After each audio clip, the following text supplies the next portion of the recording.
The second question that we have is, what is the most significant way that your thinking has evolved since that first realization about climate change existing on up to and through that 2018 election that just happened? I guess, based on all those observations, and I'm not the only one who has observed these changes, we've all seen those changes. We've talked about those changes. Those changes have been reported on. They've been proved by scientists. There's been report after report on what we're experiencing and what we're going to experience in the future. So my thinking has evolved based on the way this has become a political partisan issue. This conversation, when I was a younger reporter, you could actually use the word global warming in a story. That's a hot potato now, and nobody uses the word global warming. We all call it climate change. And I believe that part of that was due to the political kickback that you got from using the word global warming. So climate change was a toned-down version of global warming, and now climate change in itself is still a partisan political issue. So just by mentioning the word as a journalist, climate change, you're going to alienate 50% of your readers. They're not going to believe you because they're out there in the world, and not everyone believes this is a real thing. I don't know how that can be possible at this point in time.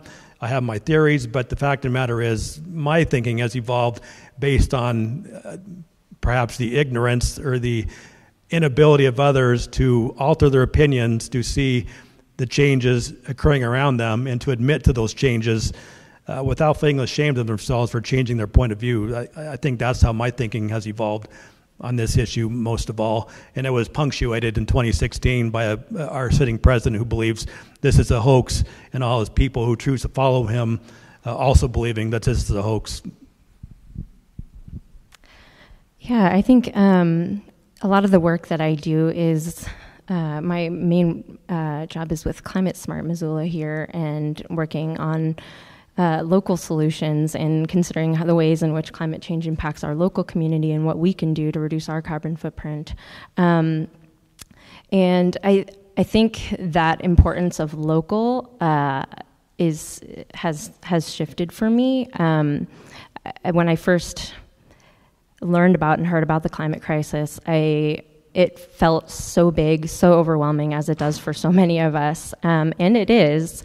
And when in Paris, there was a lot of talk about already back, in 2016, about the importance of local action and, cities coming together and forming coalitions and learning from one another.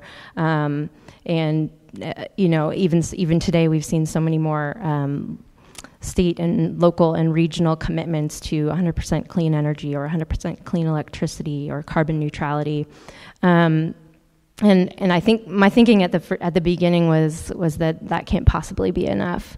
And in a sense, I still think that, but I'm so encouraged to see what's happening today. I think the ambition of local communities and of states and regions is hugely, hugely important. Not simply because cities and states, I do think, are a really important places where innovation can happen, and we can kind of be test cases and lessons learned for other places. But cities and states are really pulling together, and I think that's where, I won't get too much into the next question, but that's where we're going to see some really important progress, I think, happen, is when communities pull together and can use that leverage to affect change at a higher level. I think also at kind of across the nation, I've seen the whole narrative shift, and I think it's super important. I think I used to myself get bogged down in the political reality and thinking about what's possible, and I think today we're seeing more conversations start, not just with what's possible given gridlock and given political realities, but what we absolutely have to have happen. And I think the conversation, it's so, so important for the conversation to start there. What do we know that we need to do given the science? And let's figure out how to get there. Let's focus on solutions. So seeing that conversation and that narrative around ambition and not just what's possible, but where we need to be, I think is really significant in how we talk about climate change. I guess I'll be a little bit more quicker here. I think how my thinking has changed and evolved is just a sense of urgency. I knew the scientific papers, I understood all that, but it's getting to a point where, this summer the West was on fire here. We had 2 hurricanes whack the crap out of it. How many people died in California here? All these things adding up over and over and over. This is a crisis already. It's not a future crisis. It's not some forward-looking thing. We're in the middle of it now, and we need to act. So I think that's how my view changed. I think early on it was a future-oriented, we better do this or else. Something's going to happen in the future. Well, the future's happening now. I think my view on climate change since the gravity of it hit me has changed. Instead of me viewing it as one global giant problem, I just am looking at all the solutions and how you can help and I can help, and what we do is mattering.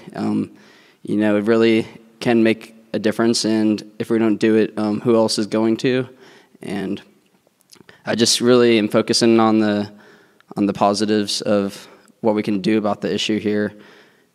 And I would back up that an urgent issue right now, and the urgency just needs to be there. How my view has changed on that is just now is the time, and we are the people that can make a difference, so we just need to take action, and it's an urgent action needs to be had. I think the thing that's happened for me is a stronger and stronger desire for all the groups, movements, community organizations, politicians that believe climate change is urgent to have a more coherent, across-the-board message. I'm not sure that will happen because the left in particular is very dispersed, and we don't like authority, and we don't fall in line, and so we're all over the map. And it's not like it's not a complex issue, and it's not that a lot of different things don't need to happen, but I think that's a weakness. And my pitch for what that message should be is we need to punish bad behavior, and we need to give incentives to good behavior, and people listen to money. So what I think, need to do is we simply have to start to tax bad behavior. We have to have a carbon tax. I mean, it's just, if we don't have a carbon tax, whatever, until we do that and we get some changes in behavior there, and then use those. And I'm actually in favor of, I don't care what happens with, I do care what happens with the money. Like probably everybody else in this room, I would guess, because if climate change is really your thing, you want to tax bad behavior, you want to put, a tax on, on carbon emissions in various ways that carbon emissions take place, and you probably, like me, would like to have those monies that then get reinvested in subsidizing renewables. But I'm down for a revenue-neutral carbon tax if that's what it takes. It's really hard to do. You probably know, there's cap and trade in California. That's it. There's no place in the country that has a carbon tax. There's 9 states that are now currently thinking about doing something like this. So maybe that's going into the next question. Maybe we'll see some action in those 9 states for some things that start to happen. But you probably, if you're all, sort of climate change junkies, you probably noticed what just happened in Washington State. I don't know if you heard this one, but they did an exit poll. And 73% of the respondents after the election said that they thought that climate change was a very serious or serious problem. And it lost 57 to 43. That's a problem, right? And so I want to be optimistic that it's going to happen, but again, the thing that's really evolved for me is we need to be punchy and coherent and pound over, a set of policy recommendations, so that when people say, what should we do, politicians know what we that care about climate change are demanding. And my pitch is tax the bad stuff and have incentives for good behavior.